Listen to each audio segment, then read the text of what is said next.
क्या आप सभी जानते हैं कि पूजा घर में एक लोटा जल रखने से क्या हम सच में अमीर बन सकते हैं?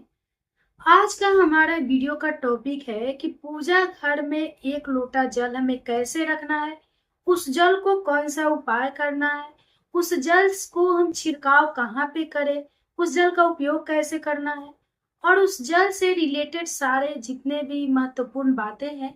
आज की इस वीडियो में हम वही एक लोटा जल के बारे में बात करेंगे, ठीक है। उससे पहले दोस्तों आपसे रिक्वेस्ट है कि अगर मेरा वीडियो आपको पसंद आता है तो प्लीज मेरे वीडियो को लाइक कर दीजिए, चैनल पे नए तो सब्सक्राइब कर दीजिए और साथ ही बेल आइकन को प्रेस कर दीजिए ताकि जब भी मैं इस तरह की वीडियो अपलोड करूं सबसे पहले आपके पास पहुंचे, ठीक है। अब आज हम बात करेंगे, वही बात जानेंगे कि अगर आपके घर में बहुत धन की अभाव है, अगर आपके घर में बरकत नहीं बनती है, आपके घर में कलह क्लेश होते हैं, जब बहुत ज्यादा धन की दिक्कतें परेशानियां हैं, तो आप एक लोटा जल से ये एक टोटका करके आप सारे परेशानियों से मुक्ति पा सकते हैं, ठीक है। तो चलिए जानते हैं सबसे पहले कि वो कौन सा उपाय है जो हमें रोज दिन प्रतिदिन रोजमर्रा की जिंदगी में ये उपाय को करना है, ठीक है। तो इसको आप ध्यान से पूरा जरूर सुनिएगा, क्योंकि आप वीडियो को ध्यान से सुनेंगे तभी आप बात को बारीकी से समझ पाएंगे और जब आप बातों को अच्छे से समझ पाएंगे तभी आप इस बात को कर पाएंगे, ठीक है। तो चलिए शुरू करते हैं और सारे महत्वपूर्ण बातें जो है जान लेते हैं। सबसे पहला नियम है दोस्तों कि आपको सुबह सबसे पहले उठ करके आपको स्नान करना है, ठीक है। स्नान करके आप जैसे पूजा, आप प्रतिदिन की पूजा जिस तरह से करते हैं आपको उसी तरह से पूजा प्रतिदिन कर लेना है, ठीक है। और पूजा करके आप अपने पूजा घर में, अगर आपका पूजा घर में जो मंदिर है, आपके घरों में जो पूजा घर का मंदिर है उसमें आपको एक लोटा जल रखना है, ठीक है। आप तांबे की लोटा ले ले या आप पीतल की लोटा ले ले, आप दोनों में से किसी भी एक, ज्यादा शुभ होता है तांबे का लोटा, ठीक है। ये पीतल का भी शुभ होता है, अगर आपके पास पीतल का लोटा है, लोटिया जो बोलते हैं, आप पीतल का भी ले सकते हैं। अगर आपके पास पीतल ना है, तांबे है, तो आप तांबे का भी लोटिया जो है ले सकते हैं, ठीक है।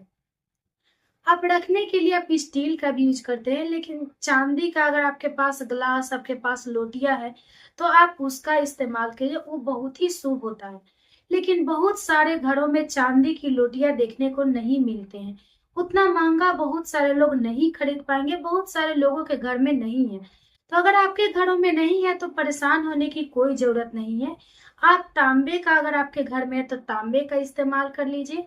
अगर आपके पास तांबे का लोटिया ना है, अगर आपके पास पीतल की लोटिया है तो पीतल का भी इस्तेमाल आप कलश कर सकते हैं, ठीक है।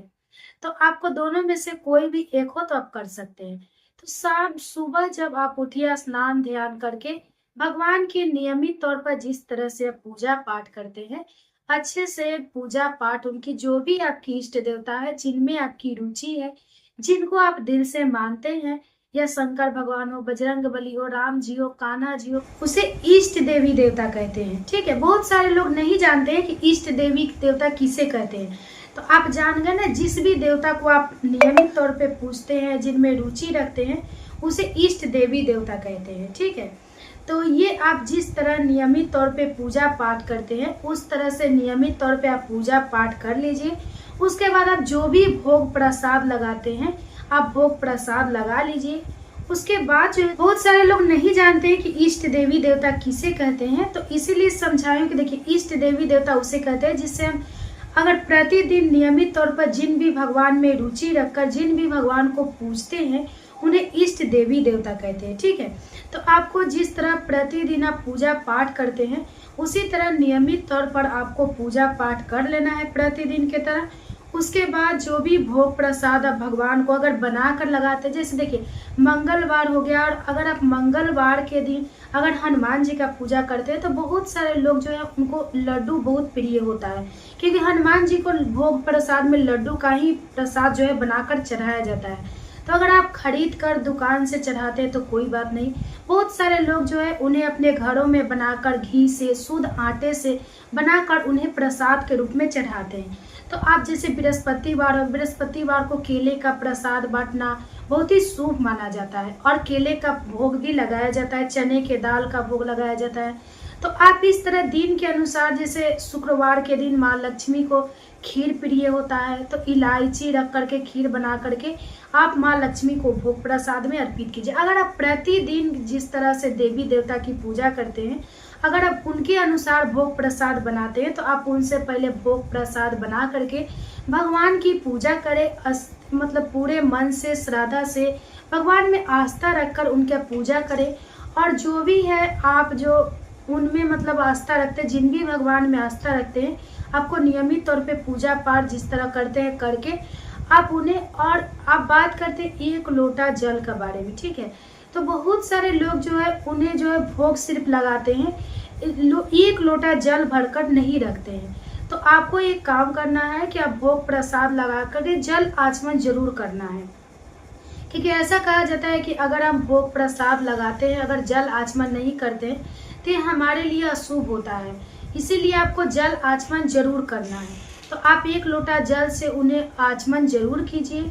और उसके बाद थोड़ी देर के बाद आप जैसे 5 मिनट, अगर आपके पास सुविधा है तो आप 2-4 घंटे तक रहने दें। अगर सुविधा ना है तो 5 से 6 मिनट बाद आप प्रसाद को हटा करके आप अपने घर के सदस्यों में उन्हें बांट सकते हैं, ठीक है। आप उनका प्रसाद समझकर आप खुद ग्रहण भी कर सकते हैं। अब बात करते हैं इन सब पूजा पाठ करने के बाद आपको 1 लोटा तांबे के लोटा में या पीतल के लोटा में 1 लोटा शुद्ध जल भर के उसमें 2 बूंद गंगा जल रख करके, अगर आपके पास गंगा जल उपलब्ध है तो आप गंगा जल रखिए। अगर आपके पास गंगा जल उपलब्ध ना हो तो आप सीधा 1 लोटा शुद्ध जल भर करके आप रख दीजिए। और उस 1 लोटा शुद्ध जल को भरकर पूरे दिन पूरे रात रख दीजिए। जैसे आज सुबह आप जल रखें तो उसको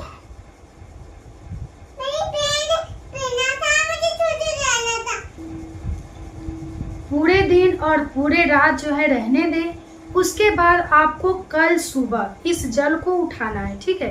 कल सुबह आप इस जल को उठा करके रख लीजिए और इस जल को उठा करके पूरे घर में आप छिड़काव कीजिए, ठीक है। आप पहले मेन गेट से शुरुआत कीजिए, पूरे मेन गेट से शुरुआत कीजिए। पहले मेन गेट पे जाइए और मेन गेट पर के जा करके जो है पूरे आप घर, पहले मेन गेट पे दोनों साइड आप गेट का उसको पानी का छिड़काव कीजिए। उसके बाद आप धीरे धीरे पूरे घर में आपके जितने भी कमरे हैं उस हर घर के कमरे के हर कोने कोने में आप इसका छिड़काव कीजिए। उसके बाद जो है दोस्तों पूरे घर में इसका छिड़काव करके जितने भी आपके अगल बगल में जो भी आपके आंगन है, बालकनी है, आपके छत है, हर जगह जगह पे घर के कोने कोने में आप इस जल को छिड़काव कीजिए। और जल को एक बात याद दिलाती तो दोस्तों, जल को भूल कर भी जो है हाथों से छिड़काव नहीं कीजिए। आप एक फूल ले लीजिए, ठीक है। अगर आपके आसपास में कोई फूल है तो आप एक फूल ले लीजिए। अगर आपके आसपास में फूल नहीं है तो आप दूब ले लीजिए। अगर आपके पास दुर्वा जो जिसे बोलते हैं, आप दुर्वा का 3-4 जो है आप उस पेड़ उसका पत्ता ले लीजिए और उस फुनगा से जो है उसको छिड़काव कीजिए। अगर नहीं है तो आप फूल से भी छिड़काव कर सकते हैं, नहीं तो अगर आपके पास आम या अशोक का पेड़ है तो उसके पत्ते से भी आप उसका छिड़काव कर सकते हैं, ठीक है। तो ऐसे आप छिड़काव पूरे घर में कीजिए और फिर जो है छिड़काव करके आप उस 1 लोटा जल को रख दें और जो लोटा खाली है उसको रख दीजिए। और आज जो भर कर रखे हैं उसको कल सुबह छीटिए और कल जो भर कर रखेंगे उसको परसों छीटेंगे, ठीक है। इसी तरह से एक दिन आप उसको, और हाँ, जल को पूरी तरह से आप एक कपड़ा से ढक कर रखिए। आप पीला या लाल कपड़े से उस जल को हमेशा ढक कर रखें और ढकने के बाद जो है उसे सुबह सुबह छीटें। अगर आज हम सुबह जो जल रख रहे हैं उसको कल छीटेंगे और कल जो जल रखेंगे उसके परसों छीटेंगे, ठीक है। इसीलिए आप जल को हमेशा ढक कर भगवान के सामने रखें और जल को छिड़काव जरूर करें।